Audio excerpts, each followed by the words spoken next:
program was done in such a way that they did not think of us as experts as such, as much as we've been on the ground. So they started from the very basics and built up. My organization, the International Center for Transitional Justice, runs in projects. The first project was 3 years. It ended in 2011. And then we got a fresh one that is ending in this year. So now we're in the process of starting a fresh project that will most likely start in 2015. But now we're in the process of conceptualizing that. And I noticed that within the Kenyan context, there are no programs that target working with the children and youth, especially on TJ. IJR has been very influential, especially in the education system in South Africa. So that will basically, that was very exciting for me. Just, realizing that all our issues come from the wounds that we carry from the past. It was an eye-opener. If all of us can acknowledge that, I am indeed wounded, and that could be the reason all these things keep happening.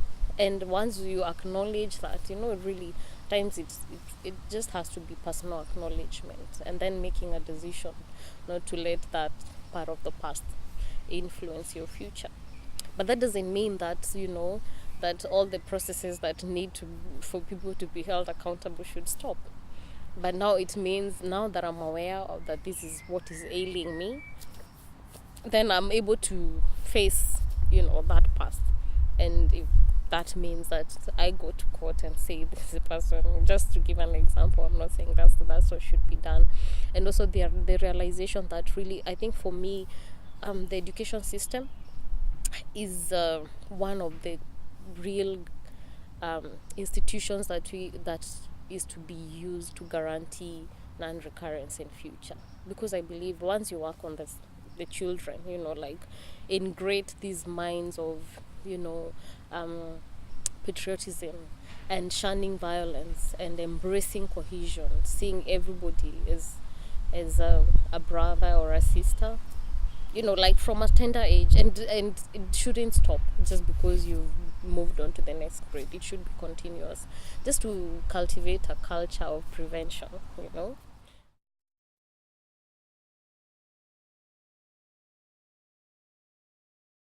In Kenya right now, just because the two cases are before the ICC, prosecution has stopped. There's nothing happening. And for me, this is with regards to the post-election violence. And to see that wasn't just something small that can be wished away.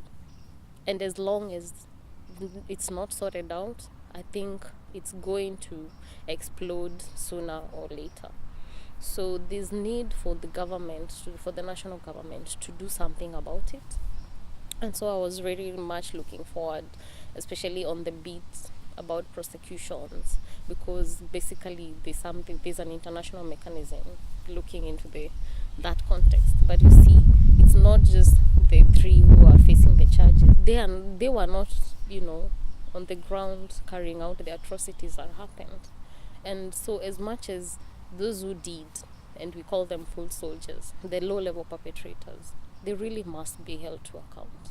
Otherwise, the impunity we are always talking about ending will really never end, because, now the victim or the survivor of the atrocities will be like, what? That person. And, we live in the same communities. For those who went back, I'm sure they face these perpetrators every day. What makes you think that they won't be the next perpetrators, really? So for that to be prevented, the ones who committed these atrocities really must be held to account. I'm not saying that they must go through a legal system and, face the judge, but something really must be done about that. Otherwise, we can forget about cohesion and reconciliation